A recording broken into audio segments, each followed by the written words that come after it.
Shabbat Shalom, on est la paracha de quoi? De Pekoudé. Et on va se rapprocher, Bezrat Hashem, à Purim. Le mois de Purim, le mois d'Adar, le mois de la Simcha. Une des choses qu'on voit dans le parashiot de ces semaines-là, on parle du Mishkan. Et quand la Torah nous parle du Mishkan, des fois on se demande la question, mais pourquoi la Torah elle est tellement en longueur? Elle répète tout ce qu'elle a dit avant ça.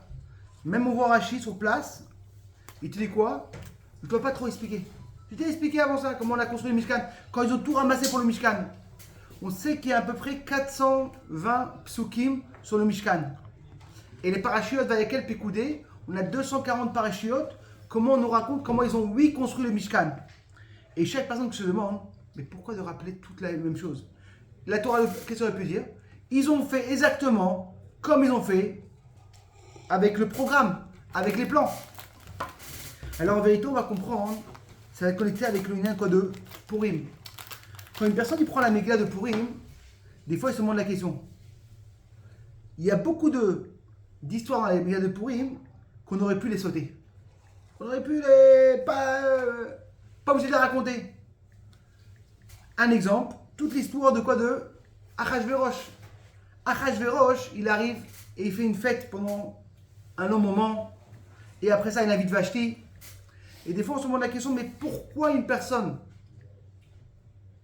qui aime la Torah, qui comprend, il doit raconter une histoire d'Achashverosh avec tous les détails, et avec ce qu'ils ont mangé, et avec le repas? Pourquoi? Après ça on raconte comment il cherche une femme pendant des 7 ans, et après il cherche. Mais pourquoi la Megillah est tellement longue? Et des fois on se demande la question, on aurait pu plus l'accourcir. Même la Gemara nous dit, il y a une marloquette. Comment on doit lire la Megillah? Si une personne n'a pas le temps, il est très très pressé, alors il y a un avis qui dit on peut commencer du Perek Bet. Il y a une personne qui dit pourquoi on peut commencer quoi? Du Perek Vav. C'est quoi le Perek Vav? C'est Allah Elahu. Allah Elahu, c'est cette nuit-là que Achashverosh n'a pas pu se dormir et il a demandé qu'on emmène les livres. Et quand on a demandé les livres, qu'est-ce qui s'est passé? Il a ouvert. Et qu'est-ce qu'il a vu là-bas? Il a vu qu'il a écrit l'histoire de quoi? De Mordechai.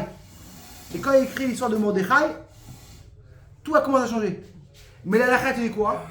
La halakha te dit que si tu rates un mot, tu n'as pas été chova.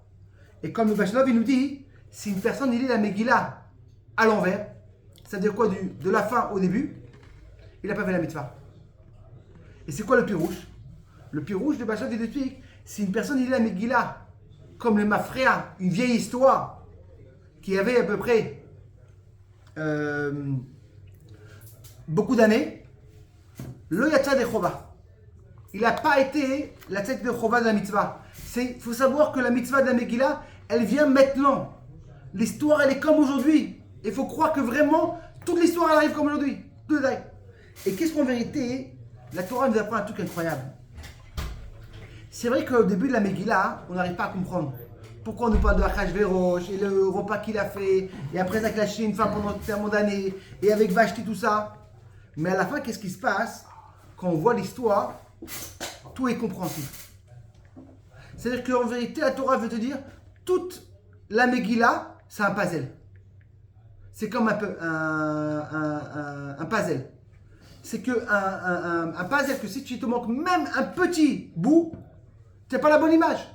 Ça veut dire qu'en vérité, des fois, beaucoup de fois, on n'arrive pas à comprendre les choses. Mais tout a vérité, la Torah a vérité, on comprend tout à la fin. Et comme la Megillah nous dit, qu'une des choses qu'on doit voir quoi? À Purim, c'est le lien de quoi? De Simcha et Sasson. Et de ça, je me demande, c'est quoi le lien de Simcha et Sasson? Beaucoup de fois, les gens ils te demandent, là, j'ai fait des shiurim, et les gens ils me demandent, Rav, comment on peut avoir la Simcha cette année? Comment on peut arriver à une vraie Simcha? Regarde combien de soldats ils sont encore à Gaza, combien de blessés, on est encore en guerre, comment on peut arriver? Il faut savoir que quoi? Que la Torah nous dit que quoi? Il y a deux choses. Il y a la Simcha, et il y a le Sasson. C'est quoi la Simcha? Le sage lui dit qu'en fait, Simcha, c'est connecté avec le Yom Tov. Yom Tov. Qu'est-ce qu'on fait Yom Tov? On mange de la viande et de quoi? Et du vin. Et c'est quoi Sasson? C'est connecté avec la Brit Mila. Comme on dit, Cesse Anochi Alemretera. Et le sage unité, en vérité, c'est quoi la différence entre Simcha et Sasson? C'est une différence énorme. La Simcha, elle arrive facilement. Tu vas à une belle soirée, tout le monde a la joie, et tout le monde vient se faire la Simcha. Sasson, ça va être du mot Sasson, mais Simcha, il y a Sigu Venasu. La Simcha, la Sasson, elle est plus profonde. Un exemple, quand une personne y va quoi dans un mariage, alors qu'est-ce qui va se passer? Tous les gens du mariage, c'est quoi? Ils auront la simra. Ils sont contents, il y a du bon manger, il y a la simra. Mais les parents, ils auront le sasson. La simra va continuer quelques mois et même quelques années qu'ils ont pu marier leur enfant. C'est-à-dire qu'en vérité, le simra, c'est maintenant, et elle peut se finir. Et le sasson, c'est un travail plus profond. Et comme dans Purim, on dit qu'une personne, il doit arriver quoi? Et ne sache demande, mais c'est quoi ce pirouche là? Pourquoi une personne il doit arriver de quoi? De pas remarquer entre Arouraman et Romanderaï? C'est quoi le pirouche? Qu'est-ce que tu penses toi? C'est quoi ce pirouche? C'est quoi, qu'il faut être comme un fou? C'est quoi les gosses? Tout s'inverse. Et alors? On fait pareil. C'est-à-dire quoi le pirouche? Alors en vérité, le rabbi il explique un pirouche incroyable. Il dit en vérité, faut que tu te mélanges entre le bien et le mal. C'est-à-dire quoi? Toi, tu penses que quand tu vois du mal, c'est du mal. La Torah te dit non. Beaucoup de fois, le mal, à la fin, il emmène des belles choses. Quand il y avait la Gzera, de quoi? De Achashverosh, le Ham Israël était fini. Il n'y avait aucun endroit qui pouvait partir.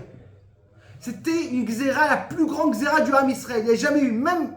Ils marchaient même éclair, les Allemands, il n'y a pas eu cette Xéra. Parce qu'ils voulaient tuer quoi? Les Juifs qui étaient en Europe. Mais les Juifs en Amérique, ils ne pouvaient pas les tuer. Mais Tselaman, la Xéra était en tout le monde. En une journée. Personne ne pouvait se sauver. Et qu'est-ce qui s'est passé après? La Torah te dit que quoi? Esther, elle leur a dit Knos et Kol Ayodim Hashem Beshudan. Kol, tous les gens. C'était la première fois dans l'histoire que tous les Juifs sont connectés en une fois. Même au moment, c'était les Sfarad, les Ashkenaz, même au moment de quoi? Quand on a reçu la Torah, pas tout le monde était connecté. Il y avait beaucoup de Juifs que quoi? Qui ne sont pas venus. Quand c'était la vraie connexion de tout l'âme Israël, c'était à Purim. Et de où ça arrivait? C'est arrivé de quoi? De l'histoire de quoi? De la Xéra. Et c'est ça que la Torah te dit. Faut que tu te trompes entre quoi? Entre Haman et Mordechai. Pourquoi? Quand une personne en vérité Adeluyada ben Arour Haman et Mordechai, de maudire Mordechai et de bénir. Parce qu'en vérité, la Torah te dit que quoi? Ce pirouche incroyable. Faut savoir une chose, que le mauvais, que c'est Haman, des fois il va transformer en bien. Et une personne doit croire que même le mal qui vient chez toi, comme il vient d'Hachem, tout c'est du bien. Parce que rien de mal il vient d'Hachem. Ah, je ne vois pas. La Torah te dit, écoute-moi. Regarde bien l'histoire de quoi? De Purim. Au début, on n'arrive pas à comprendre les détails. Pourquoi Hachem il envoie comme ça? Et on voit que Achashverosh il fait sa grande fête. Mais pourquoi il fait cette grande fête? Moi je dois savoir son histoire de grande fête. Qu'est-ce que je m'en fous? Après ça, on voit que Vishti, il n'a pas voulu venir. Après, il a lâché pendant 7 ans une femme. Mais à la fin de tous les textes, qu'est-ce qui se passe? On comprend tout. La Torah te dit Adeloyada Arour Haman. Tu vas pas savoir c'est quoi de Arour Haman ou Barour Arour Mordechai. Arour Haman. C'est-à-dire qu'en vérité, une personne. C'est-à-dire qu'en vérité, qu'une personne, il doit savoir que la vie c'est comme un puzzle. Et à la fin on va tout comprendre. Et là on va comprendre pourquoi la Torah en vérité, dans notre paracha, elle est tellement longue. Et elle nous parle de tous les détails encore une fois. Parce que comme une fois les gens, ils font des plans. Ah Bezrat Hashem, moi je veux me marier, je vais être un bon mari, je vais acheter une bonne maison, je vais être un bon papa. Et dès que ça arrive à la vérité, 80% ils sont tombés. La Torah te dit dans ce parachat, mais incroyable, et à quel pécoudé, ce pirouche incroyable. Les mêmes plans qu'ils ont fait, exactement ils ont fait la Torah. Et tu verras exactement, mais il n'y a même pas un limitaire pour te dire en vérité, quand tu as Hachem avec toi, tout marche. Quand une personne n'est pas avec Hachem, c'est vrai qu'on peut faire beaucoup de plans, mais à la fin les plans ne marchent pas. Alors que Bezrat Hachem, comme on a eu l'histoire avec Purim, que Purim en vérité, des fois on n'arrive pas à comprendre les détails dans la Megillah, mais tout s'arrange après ça, et ça s'arrange d'une façon que tout est bien changé, que là nous aussi, qu'on va savoir que même le mauvais qu'on vient chez Hachem, à la fin en vérité, tout va bien s'arranger et tout va être dans le bon moment. Bezrat Hachem et Kormash, mais on demande sur Hachem. On n'a plus le temps d'attendre, on veut que les choses se font rapide, Bekarov, Mamash, qu'on voit que toutes les mauvaises choses, ils se tournent dans les bonnes choses. Shabbat Shalom et une très bonne fête et Bezrat Hachem B'Sorot Tovot.